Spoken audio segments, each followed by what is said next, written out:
Bien, salut tout le monde. Bien, c'est parce que fidèle avec Channel Wesley Jean Lélé Online. Bien, c'est parce que toujours connecté avec Channel ça. Bien, c'est parce que toujours là pour capable suivre tout ça n'a porté comme actualité pour Channel si là. Qu'il définitivement Vladimir Poutine qui lui-même répond avec appel Nicolas Maduro qui lui-même demandé pour qu'il vienne aider lui. Dans ça qui pour avec question guerre ça qui annoncé évidemment entre les États-Unis d'Amérique et le Venezuela. C'est que il y a un pile pression que Donald Trump ces derniers temps par rapport avec question drogue, par rapport avec cargaison de drogue qui a traversé sous la mer dans Caraïbes. C'est que il y a un président Trump qui est même opposé à ça et qui a plusieurs gros attaques sous plusieurs bâtiments qui a transporté de passagers, plus ou moins, mais tout aussi bien, c'est que selon Donald Trump, c'est qu'il fait connaître qu'il y a un pile grand trafiquant qui même a porté drogue en direction des États-Unis d'Amérique. Et plusieurs attaques sont faites par les militaires américains, ça qui crée un pile tension, un pile problème. Il y a des gens qui même arrivent à mourir et il y a plusieurs autres qui blessés dans l'attaque que les militaires américains ont fait. Ça qui crée un pile mésentente, un pile conflit entre deux pays, ça, notamment il y a un président Nicolas Maduro qui lui-même d'ailleurs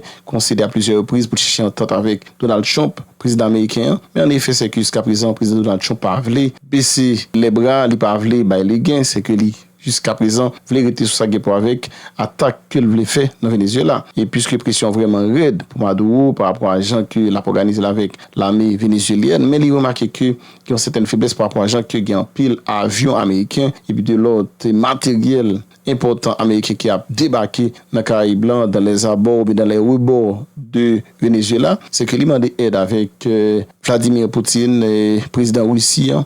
En fait, c'est que le président russien, en parlant de Vladimir Poutine, a accepté avec demande ça, il répond et que il dit la est capable de aider à Venezuela pour qu'il soit capable de supporter ou bien pour capable affronter situation qui devrait être là. C'est une situation vraiment compliquée et n'a regardé qui ça a fait parce que il y a un Trump qui a pris pile décision pour que les mêmes voyez US Navy ou bien soldats qui ont même fait partie de Corps Navy pour qu'ils soient capables de rentrer dans plusieurs cités, dans plusieurs villes dans les États-Unis. En tout cas, bagaille vraiment compliqué par rapport à gens qui gagnent. En plus, nous avons suivi de près qui ça que Donald Trump en tant que président dans les États-Unis a fait. Mais en fait, c'est que plus gros pression pour guerre qui paraît imminente là, qui concerne le Venezuela face aux États-Unis, c'est que ça qui vraiment attire attention parce que en tant qu'haïtien, c'est que nous c'est des monde qui tout près pays ça nous près États-Unis, nous près Venezuela. Ceci nous dans Amérique là, nous dans la mer Caribéenne, c'est que ça c'est des bagages qui vraiment intéressent nous qui concerne nous, c'est qu'il y a un pile gros pression qui a fait. On va attendre comment Nicolas Maduro a parlé pour être capable d'expliquer quelque part comment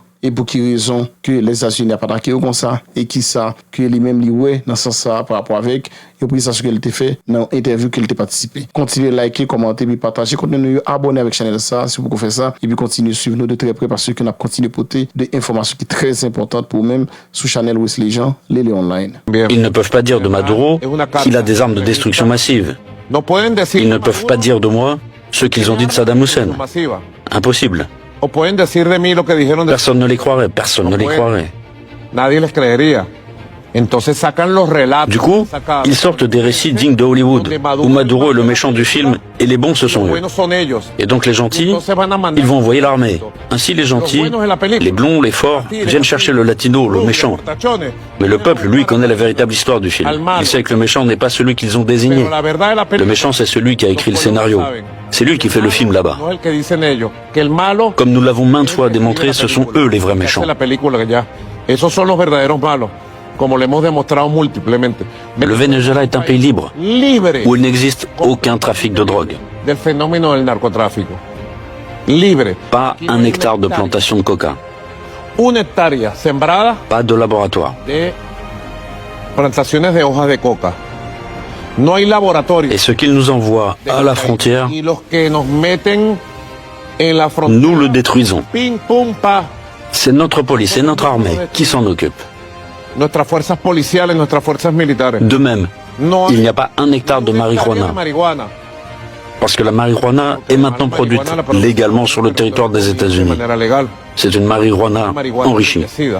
Il y a même certains présidents des États-Unis qui en consomment.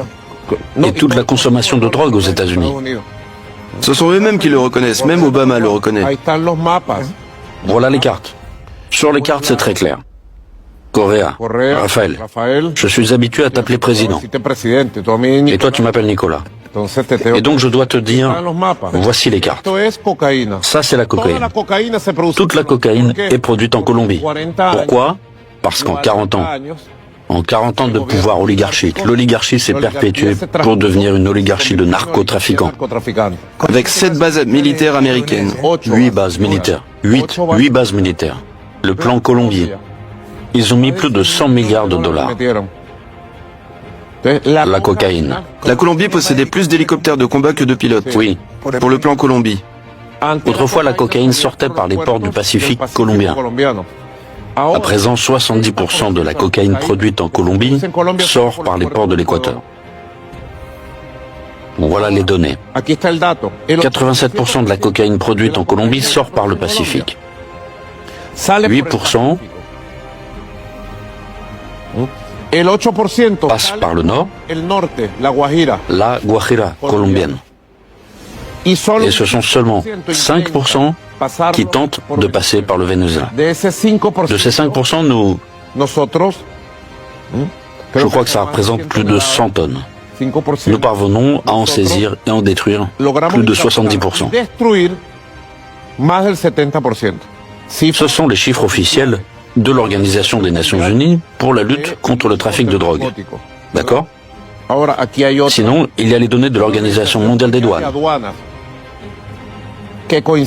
Et ces données correspondent au rapport de l'Union européenne et de l'ONU-DC.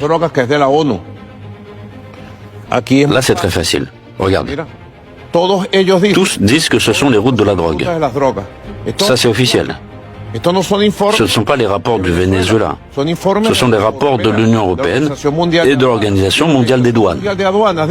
Et l'Organisation mondiale des douanes dit que toute la cocaïne est transportée par des navires et des compagnies équatoriennes. Voilà la vérité. Dans des caisses de bananes et non dans des caisses de Maduro. Dans des caisses de bananes et non dans des caisses de Maduro.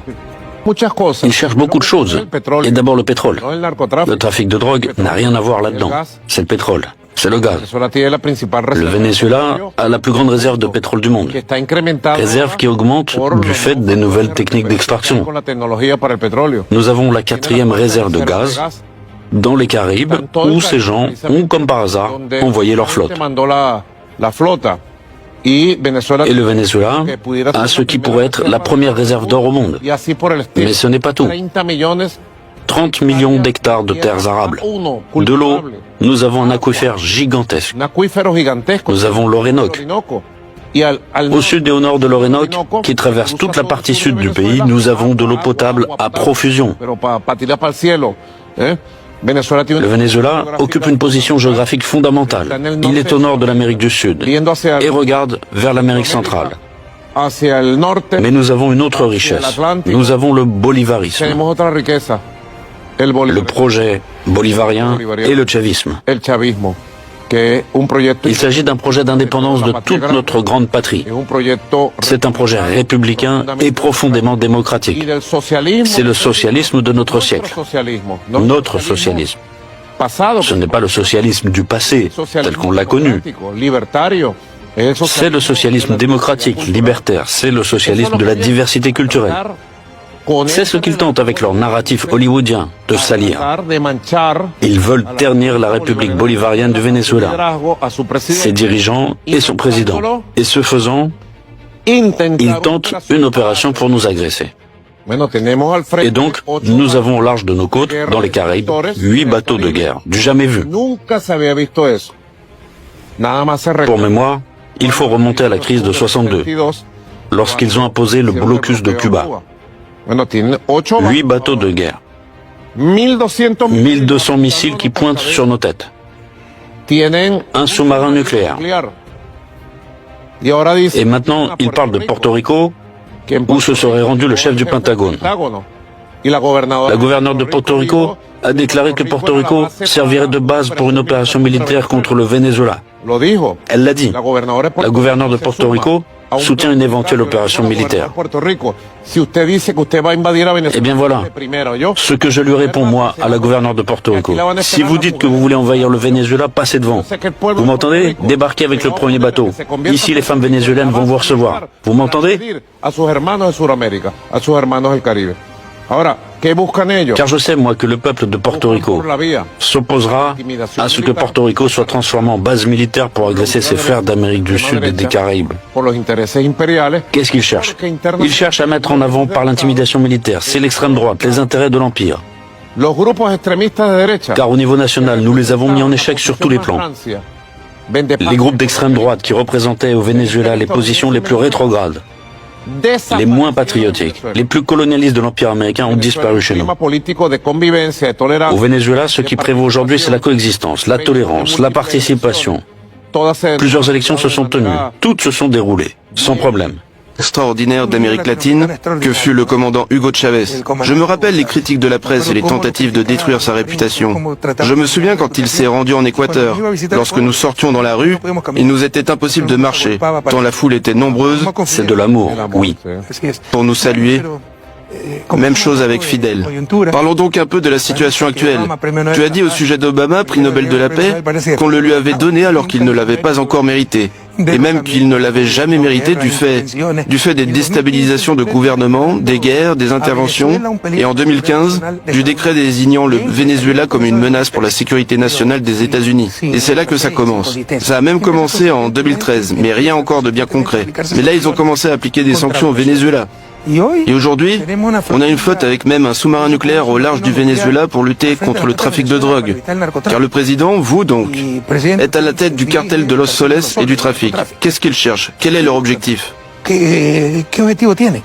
Bon, allez, merci, portez-vous bien, puisque vous suivez Channel Wesley Jean, les online, non pas M. Wesley Jean, mais c'est parce que vous regardez Channel Wesley Jean, les online. C'est toujours un plaisir pour nous porter contenu, ça vous. Si vous beaucoup abonné avec Channel là, abonnez à clé. Et pas oublier peser cloche notification pour pas rater aucune prochaine vidéo que n'a porté pour ce channel ça. Pas oublier liker, commenter et puis partager contenu nous ou pas regretter.